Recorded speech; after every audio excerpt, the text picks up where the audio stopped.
Saudara, timnas Indonesia akan bertandang ke markas Australia dalam kualifikasi Piala Dunia Zona Asia pada 20 Maret 2025. Setelahnya, Indonesia akan bermain di kandang melawan Bahrain. Nah, saudara, jelang dua pertandingan krusial di kualifikasi Piala Dunia itu, Indonesia mendapatkan tambahan kekuatan, yakni 3 pemain naturalisasi baru. Mereka adalah Joy Pelupesi yang berusia 31 tahun dan kini merumput bersama klub Lommel SK di Divisi 2 Belgia. Kemudian Dean James berusia 24 tahun dari klub Liga Belanda Go Ahead Eagles dan kiper klub Palermo FC berusia 28 tahun Emil Audero Mulyadi. Informasi terbaru saudara dari Ketua Umum PSSI Erick Thohir.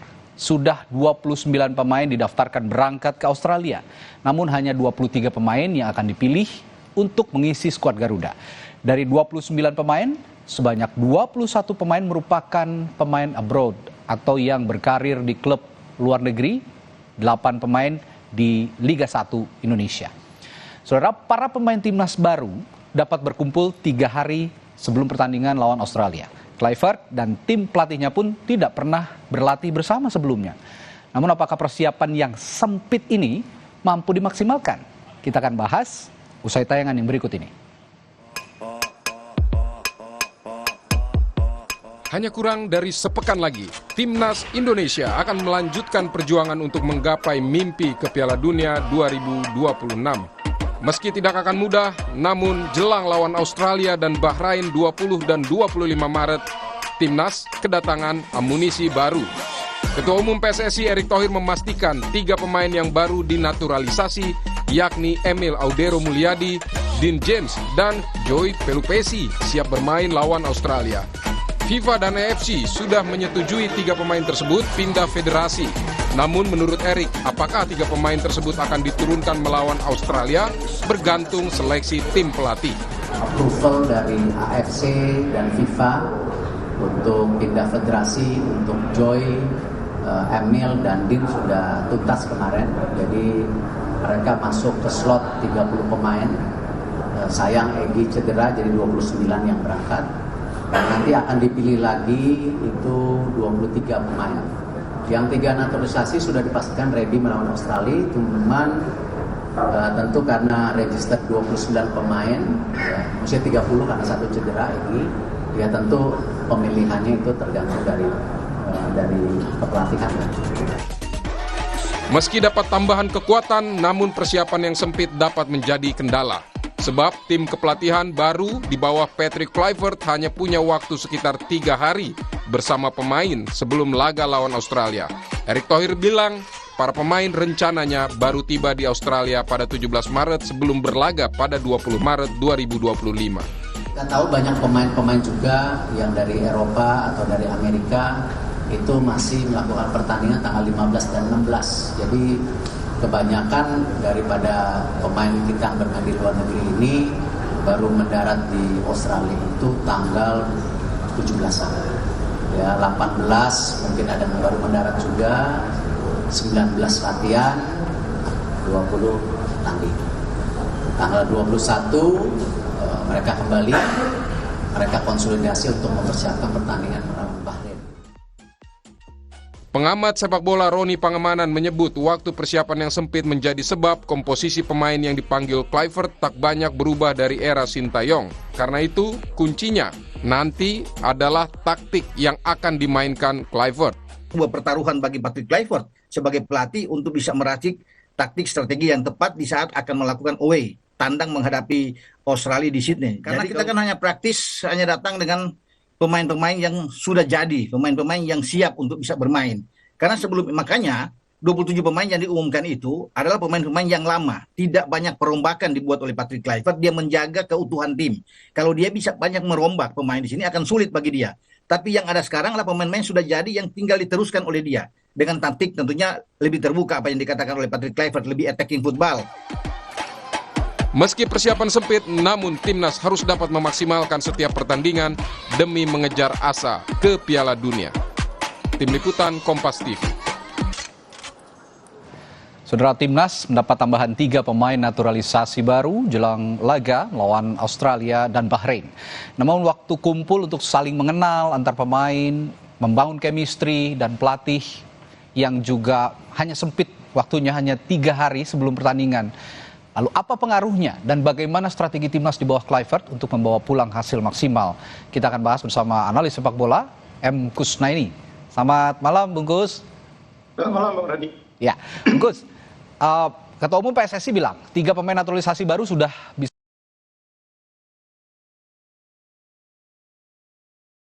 mengisi inti. Patrick Kluivert nggak mau ngambil risiko dulu untuk pertandingan melawan Australia nanti. Iya, bukan tanpa alasan kalau 3 pemain ini dalam tanda petik dikebut ya prosesnya ya. Itu bukan tanpa alasan, pasti ada alasannya. Saya pikir kita semua sudah pernah mendengar Kluivert mengatakan pada saat konferensi pers pertama dia bahwa dia akan bermain dengan formasi 4-3-3. Itu artinya berbeda dengan formasi Sintayong yang biasa bermain dengan 3-4-3. Nah, salah satu konsekuensi kalau bermain dengan 4-3-3 di lini pertahanan itu aman. Karena pemain seperti Miss Hilher, Jai Ijes, Kevin Dix, Verdong itu di klubnya main 4-3-3. Jadi aman. Lini pertahanan berubah dari 3 jadi 4 itu aman. Yang jadi masalah mungkin di tengah sedikit masalah sebetulnya. Karena kalau kita bermain dengan 3-4-3 kita cukup punya 2 gelandang tengah. 2 gelandang lain adalah back sayap. Tapi kalau 4-3-3 maka kita pakai 3 gelandang. 1 holding midfielder, pemain jangkar, 2 gelandang serang. Nah, jadi 2 gelandang serang itu kita sudah punya Ivar Jenner, sudah punya Tom Hai, ada Marcelino juga, tapi gelandang jangkarnya tidak ada. Yang karakternya murni seorang defensive midfielder itu nggak ada selama ini. Makanya Joey Pelupesi itu kan agak dikebut prosesnya, karena dia inilah calon pemain yang mengisi posisi defensive midfielder. Benar-benar murni defensive midfielder ya? Betul. Ya. Nah, ini yang prosesnya akhirnya dikebut.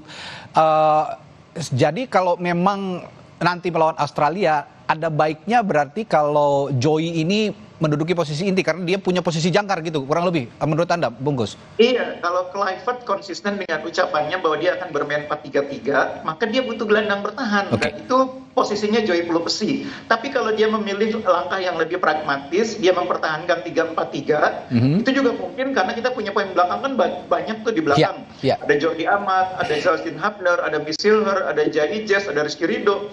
Maka tidak ada perubahan. Mungkin Joey Pelupesi akan bermain dari bench. Jadi tergantung Kluivert berani mengubah jadi 4-3-3 atau tetap bertahan 3-4-3. Tapi menurut saya juga analisis Anda ini sangat tepat karena selama ini di bawah kepelatihan pelatih yang terdahulu Coach Sintayong tidak ada yang menjembatani antara lini depan dan lini belakang untuk bisa sama-sama merebut bola di tengah. Nah, posisi jangkar inilah yang nanti akan diperankan oleh Joey, kurang lebih begitu ya?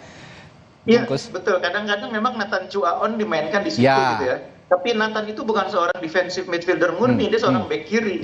Makanya Sintayong tuh sekuatnya, salah satu titik lemahnya itu nggak punya defensive midfielder yang murni. Ivar bukan, Tom Hai bukan, Ricky Kambuaya juga bukan.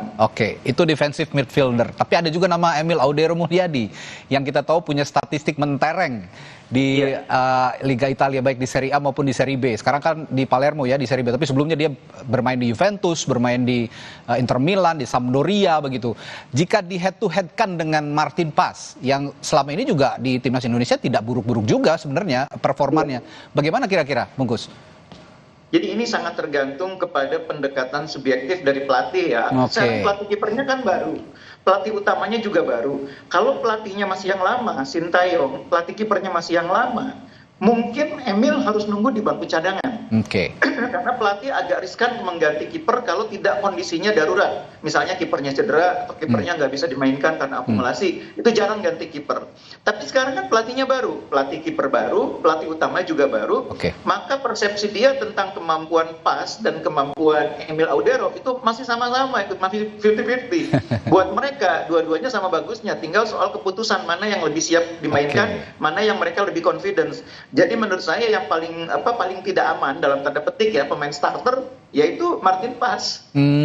Iya. Ini meskipun tadi kata Bungkus ini subjektivitas pelatih sebenarnya ya.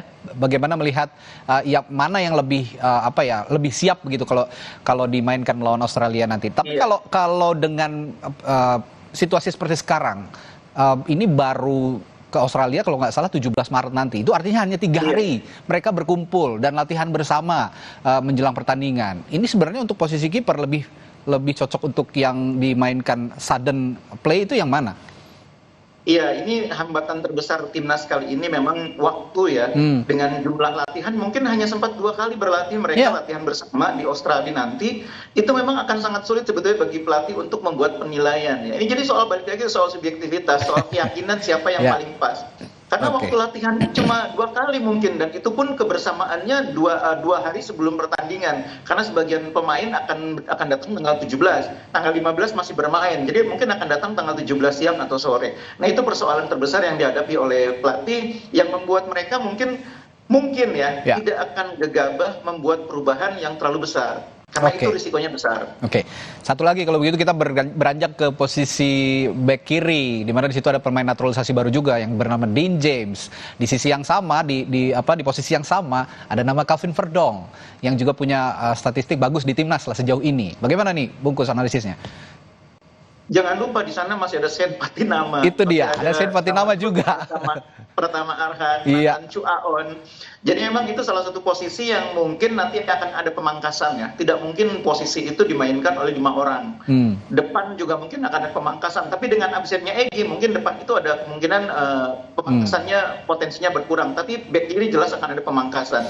Nah menurut saya, James itu karakter bermainnya kurang lebih sama seperti Verdong. Jadi dua-duanya bisa saling bergantian. Boleh jadi Verdong didorong untuk lebih ke depannya, James yang main di belakangnya, atau sebaliknya James yang lebih ke depan.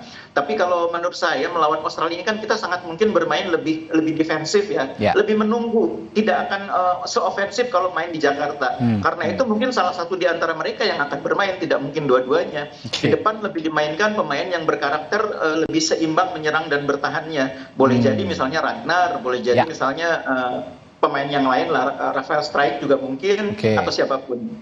Nah tadi sempat disinggung juga nih sama Bungkus. Ngomong-ngomong soal Ragnar Oratmangun, katanya juga diragukan akan tampil. Kabar terakhir gimana sih, Bung? Iya, memang kondisinya tidak terlalu bagus ya, terutama karena memang secara keseluruhan dia itu di klubnya kan menit bermainnya tidak sebanyak pemain-pemain yang lain. Nah ini juga pertanyaan bagi Kluivert. Ragnar ini kan termasuk pemain reguler di zamannya Sintayong ya. Betul. Sementara Kluivert ini pendekatannya kan kalau pemain itu main di tim nasional, di klub pun harus main supaya match fitness-nya itu terjaga, bukan sekedar bugar aja, tapi match fitness, bugar secara permainan. Itu kan berbeda dengan bugar hasil latihan. Nah itu yang mungkin menjadi salah satu alasan kalau Ragnar itu nanti tidak jadi starter, argumennya pasti karena itu. Terakhir sedikit saja singkat. Untuk Ole Romani, ini kan akan menjadi panggung pertamanya dia di timnas Indonesia. Kira-kira Kluivert punya kans untuk memainkan Ole Romani?